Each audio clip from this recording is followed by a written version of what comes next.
I was clinically dead for almost 10 minutes before finally being resuscitated a few years ago. It's an experience I do not really talk about all that much because I am still carrying the scars. I don't remember all that much from that day. I mostly just remember what I saw when my heart stopped and I was out for the count and not conscious anymore. I know that I woke up and went to my job. I know that there was construction work happening on 3rd. I know that some asshole tried to run the red light while drunk when I was on my way home, smashed into a barrier, then hit my car head on. I only know all of this because I was told after the fact.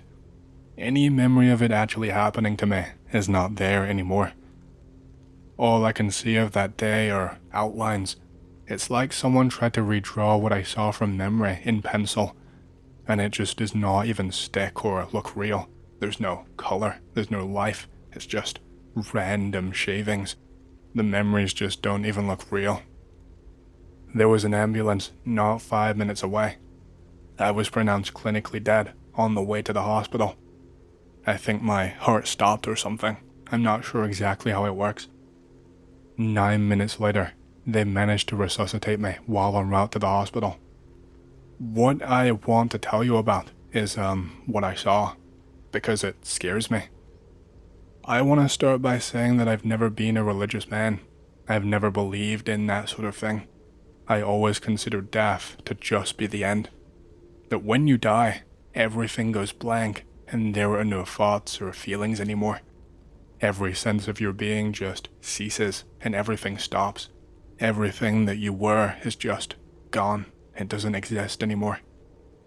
But I remember waking up, although I suppose waking up is not the right word for it. It's like my vision just transitioned seamlessly. It wasn't a jump cut, but 1 second I was staring out the front windshield of my car. And the next thing, I realized everything had faded and I was just standing in a tunnel. Aside from the very end of it, where this blinding bright light was leaking in, I could not see much around me. While I couldn't see it physically, it's like I just knew and could sense I was in a tunnel of some kind. I didn't really think or feel anything. I was not able to process anything, or realize where I was, or try and rationalize anything. I just started walking forward on instinct and never questioned it or stopped. As I was walking, I started to see something up ahead of me. At first, all I could see was the vague outline of something blocking the beam of light momentarily, as if someone or something was moving across the mouth of the tunnel incredibly quickly. It happened once, twice, then 3 times. I didn't even question this again. Everything just seemed normal and natural. My heart wasn't even beating quickly. I just felt calm. As I got closer, I could make out more and more. I could see a person, a body, but I could not make out any details. And then it stopped, moving back and forth. I was probably halfway there now, and this thing was now slightly peeking from the left side into the tunnel, with its fingers curled around the entrance of the tunnel. I still could not fully see what this thing was. At first I thought it was a person, but now, at this point, it did not look like it anymore. It was a human in shape, but once I got even closer, it was like the whole body of the thing just seemed to be really blurry. I could see these big, massive eyes and what looked like some kind of wings. And then I saw another one come from the other side, doing the exact same thing. Then 2 more gathered around, and then more and more, until I could not see the light coming from the edge of the tunnel anymore, and there were multiple of these things just watching me. I could hear something echoing down the tunnel at this point too. It was like a chorus of singing coming from a choir. Really, really high-pitched. But it was slightly muffled, as if I had earplugs in my ears or something. It sounded like they were singing a traditional hymn in a church, and it echoed the same way too. It made me feel euphoric, but at the same time, I also felt really scared, and I could not explain why. Just as these things were coming into better view, and I was about to exit this tunnel, I saw these things drop down to all fours and then scuttle off. I heard the flapping of something too, like something big and heavy flapping in the wind. I stepped outside, and for a few seconds, I could not see anything because of the white light.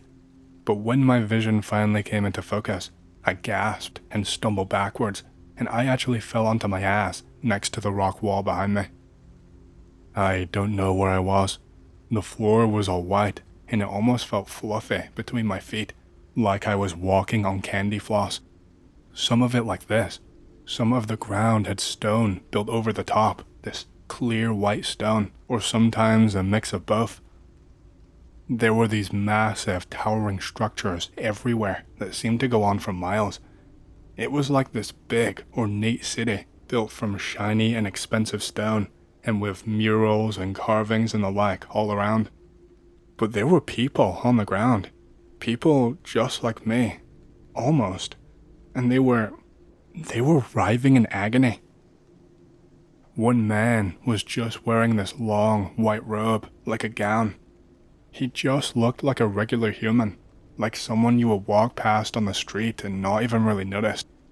Except he had what looked like wings growing out of his back.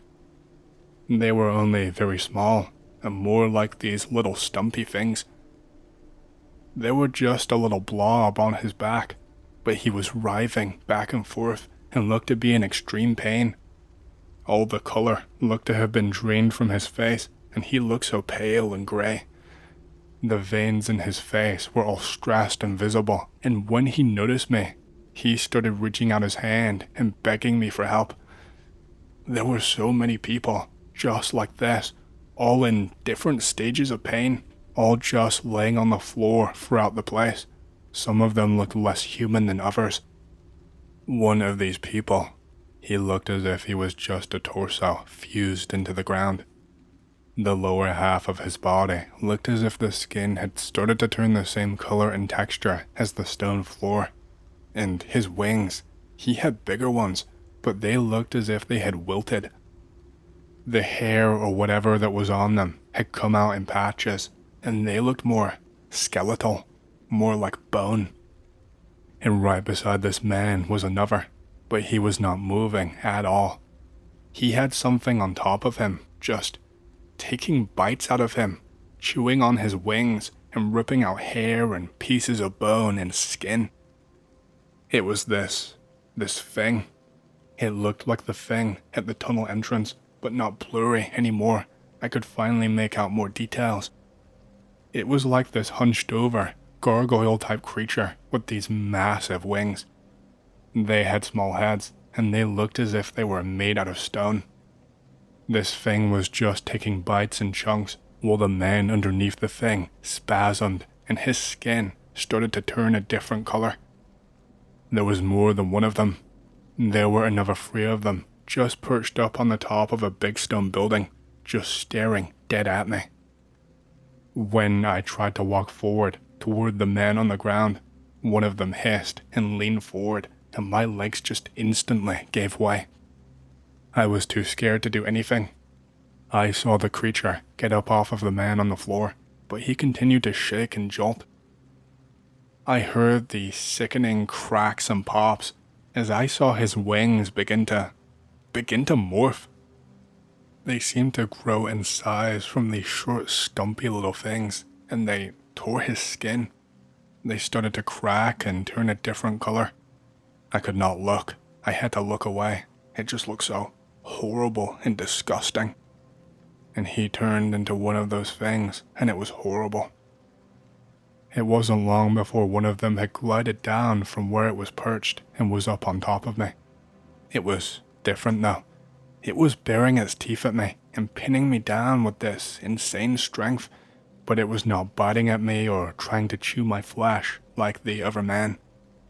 It was just staring at me, but I could see something strange. I felt like the life was being drained away from my body. My muscles felt like they had lost all of their strength. I felt so weak and so tired, and like I wanted to take a nap right then and there. And I saw this and I saw the shimmer right in front of me. It could have been a trick of the light, but it looked like the air itself was shimmering and almost moving in the direction of this thing. But all this thing was doing was baring its teeth and forcing its own mouth open wider and wider. I felt less, I don't know, like myself. My thoughts drifted away. I could no longer think about my family for comfort like I was doing. I couldn't remember my own daughter or how she even looked. I couldn't remember the first thing about her. Before, I was trying to think about happy memories with my friends to stop myself from being so scared of this thing. But after a while, I could only draw a blank. And by the end, I couldn't even remember my own name. I just remembered thinking to myself, who even am I? Why am I even here? What even is this place? What is the point in being alive? It wasn't my own thoughts. I remember my vision going completely black, but I could hear a tiny little voice inside of my own head. It wasn't my own. I don't know where it was coming from. It was booming and airy, but it sounded kind. The voice in my head had told me to start praying, that I should pray with all of my might. At first I thought, why? Why would I waste my time? Praying does nothing. I am nothing. I don't even know who I am. My thoughts began to drain. I could remember less and less each and every second. My own inner voice just stopped talking. By the time I got to the end, I could not remember anything. The only thing I could remember anymore was that voice telling me to pray. I just felt something spark inside of me, and I listened. I prayed quietly inside of my own head. I'm not sure for how long. The next thing I remember, I'm no longer in that blackness. It was the same transition as before. I'm now in an ambulance with a searing headache. All of my limbs feel like they're on fire, and the medics are telling me to calm down and to just be quiet. I was screaming, but I didn't realize it for many seconds. One of the paramedics told me afterwards that my eyes just shot open, and all of a sudden, I just started screaming something about gods and demons and asking them to protect me from them. That same paramedic told me it frightened him to death. The recovery after all of that was pretty long, and if I am being honest, there are still things to this day that I cannot remember anymore. I don't know if it was a result of the crash or brain damage from being clinically dead for so long, but sometimes my mom tries to talk to me about events that happened even just a few years ago, or friends that I used to have, and I just stare at her blankly, and I have to tell her I have no idea what she is talking about. I ran into a man on the street just a few weeks ago. It's actually what prompted me to type all of this out here. He stopped me and grabbed me and gave me a hug out of nowhere and started talking about people who did not register to me at all. He started talking about how he heard about my accident and was sad he never got to come up and see me, and how we should go for a drink, just like old times. I straight up just asked him who the hell he was, and I saw all of the color and joy drain out of his face. He had to explain to me that we were buddies through all of college and high school together. He showed me pictures of us laughing together at prom, of us graduating college with matching caps. I'm not ashamed to say that I started crying, and I told him that I was sorry, that I could not remember much anymore, and that I do not even feel like the same person that I once was. It was awkward, to say the least, but I'm trying to make an effort. So, yeah, that was the worst day of my life, and what I saw still haunts me. I know it was probably just my brain near death making things up, and I know most of you will explain it away like that, but sometimes I still see those things in my dreams. I sit and wonder sometimes whether I went to heaven or whether I actually went to hell. If maybe it was supposed to be heaven, but that it's now full of those things. Maybe it was just a trick, hell pretending to be heaven to lower my guard. Sometimes I wonder if those things actually did something to me, something real. I guess I will probably never have all of the answers. Still, it felt good to at least write this down here. Okay, I have a couple of personal stories to share. So, I had recently gotten into astrophotography, so many of my adventures require me to venture into rural areas away from city lights and cell signal. On this night, I chose 3 areas in the North Georgia mountains to hit up, beginning with a spot called Blood Mountain. It was presumably named this because of a bloody battle that took place between 2 Native American tribes. I've heard many strange stories about this area, but I never really thought much about them. This place is also known as an area with really high rates of accidents. I'm talking fatal accidents. As you go up along the mountain, you will find numerous small decorated crosses along the sides of the roads, and it is a little bit off-putting to drive through at night. I at least have enough of a survival instinct to bring a friend along with me, so I invite my longtime friend Daniel along, but not enough sense to bring a gun. I guess stupidity really cannot be cured. He's not a big fan of the outdoors, but he is fun to be around. I figured his fun and humor might lighten the mood and keep things chill. There is a new moon tonight, so it is especially dark outside. We crack plenty of jokes along the way, and take turns just doing stupid dares. We get to a runaway truck ramp around the top of Blood Mountain, as it has a nice clear view of the sky. The view is actually really nice. The night sky looks extra gorgeous. We are having fun identifying some constellations and galaxies, when all of a sudden, we hear a very faint, blood-curdling scream. It sounded like it was coming a little ways away from us. It sounded as though a woman was being mauled to death. Daniel turns pale and looks like he just shit himself. Hanan, what the hell was that? My paranoia briefly skyrockets before I realize that we are in an area with lots of cougars. I tell him this. I reassure him though that cougars are notorious for screaming like banshees when they are in heat. It reminds us of the time one of our friends tried to sleep with a much older woman, and the chill vibes somewhat return. My paranoia lingers for a while, and we decided to move on to our next location called Popcorn Overlook. I had downloaded a map of the area via Google Maps, so it was easy to set the next location and just get going. I had gone from Blood Mountain to Popcorn Overlook for a separate adventure during the daytime, so I vaguely know the way, but it is much harder to make it around the roads at nighttime. Google Maps wants me to take a different route than before. It's a narrow gravel road as opposed to a paved one that I have been through before.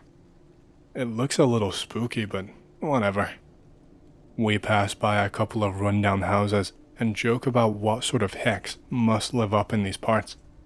The road begins to get narrower. Daniel asks me if I know this is actually the right way. I tell him, I've never been through here before, but I'm sure that this is a quicker way to cut through the mountains instead of going all the way around them. To my left is a wall of mountain. To my right looks to be a rather steep drop-off, so I need to drive carefully. We would have been screwed if another car came in the opposite direction.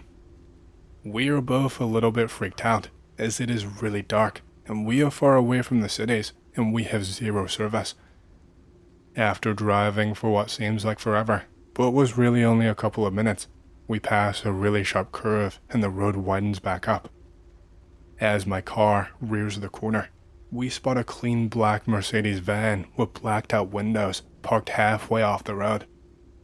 Beside it sat a piece of folded blue tarp, a bucket, some shovels, and a pickaxe. I'm like, what the actual fuck? This sight literally makes the hair stand on the back of my neck. Daniel turns to me wide-eyed and tells me to step on it. I say, yeah, this is hella weird. We just gotta go around it and we will be fine. I am shaking a little as we pass the vehicle. The road curves again, just past the van. Just as we round the corner, the road abruptly ends and slopes down into a giant body of water. I slam on the brakes hard and my car slips on the gravel. The front bumper is partially submerged. I am absolutely freaking out right now. I can feel my heart in my throat. I immediately shift to reverse and try to back up. My tires spin. Oh, fuck. I want to just cry. My car makes it out, thank God. I turn around and just book it back into drive and go towards the van. We can see a little bit into the inside from the windshield, and we both clearly see someone moving around inside of it with a flashlight turned on. He looks at us and begins shifting around fast. I don't care about road safety anymore. I just step on the gas pedal all the way and go. Daniel asked me, "Did you see that fucking guy too, or was I tripping?" I'm too scared to even respond. I am just focused on not driving us off of the gravel road. I keep checking my rearview mirror to make sure that we were not being followed. When we finally make it back onto the main road, we just go straight back home. We call 911 and report what we encountered. We never ended up hearing anything back. There were no news articles or reports of catching whoever was out there doing whatever they were doing.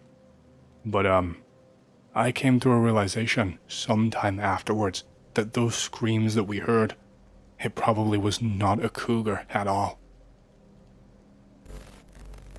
Okay, so when this story happened to me, I was with my partner walking to a gas station around the block.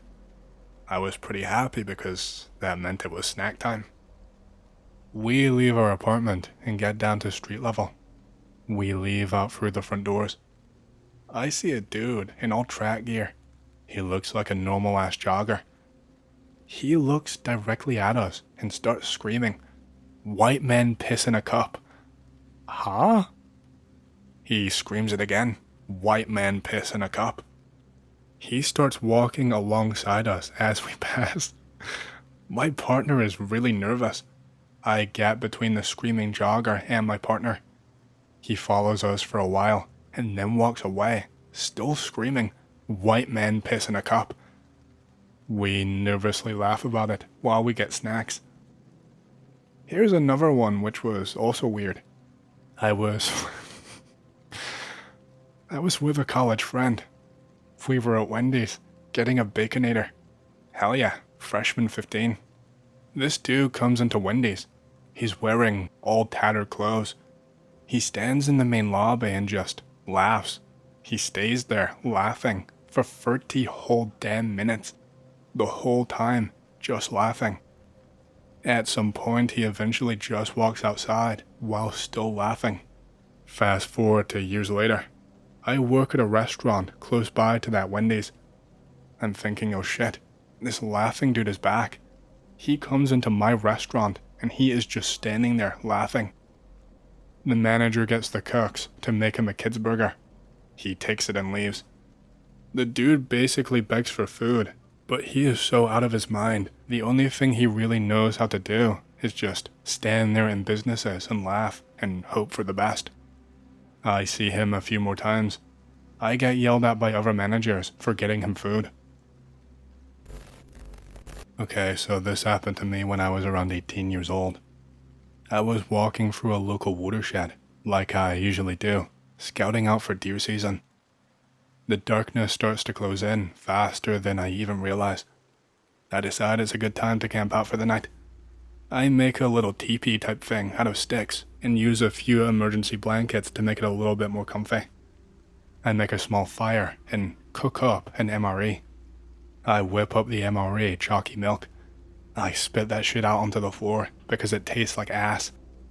I pour the rest on the fire to put it out, and then I go to sleep.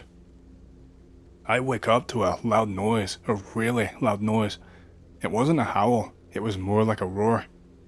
I run through a list of dangerous animals in my head, trying to figure out what one it could be. Coyote? Nope. Bear? No. Wolf? No. Mountain lion? Definitely not. I take a glance at my watch. It's digital with a backlight. It's pretty nice. It is 4:50 in the morning. The sun should be coming up soon. I sit in the teepee with my hand on my revolver. I left my rifle leaning up on a tree outside my tent. I was too scared to get up to go and get it. The sun comes up. Thank Jesus. When the sun is fully up in the sky, I slink out of the teepee, and then I grab my rifle and chamber around.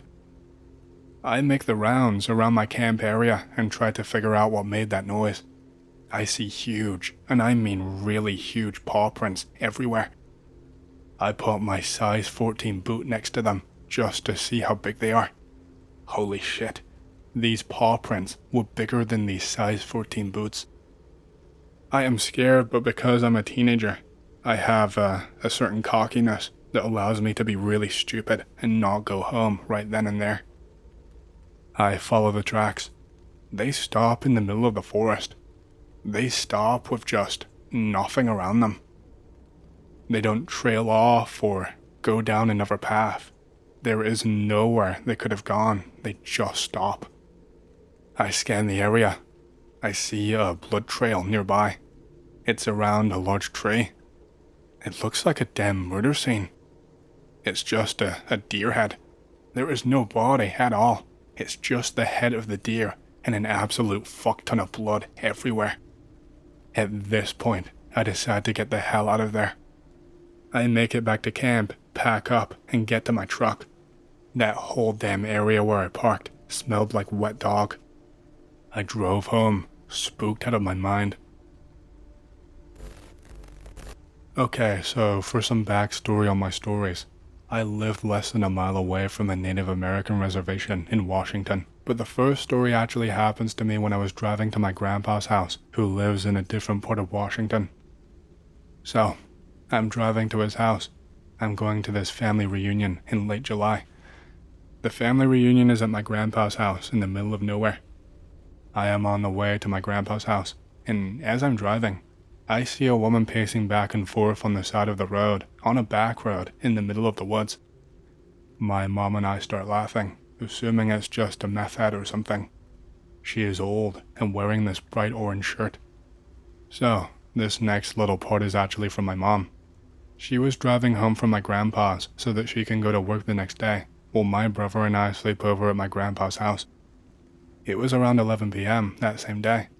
She sees that same woman hiding behind a tree on the side of the road. 2 months later, I am driving to my grandpa's again to visit. I'm driving down the same back road, joking about the crazy lady from last time. The same lady in the same clothing is standing there on the side of the road, staring at us as we drive by. I get to my grandpa's house and tell my uncle, but he does not believe us. I drive back 10 minutes later and she is gone. Remember, this road is in the middle of nowhere. That same day, I'm driving back from my grandpa's house. My mom and I are talking about hitting animals while driving.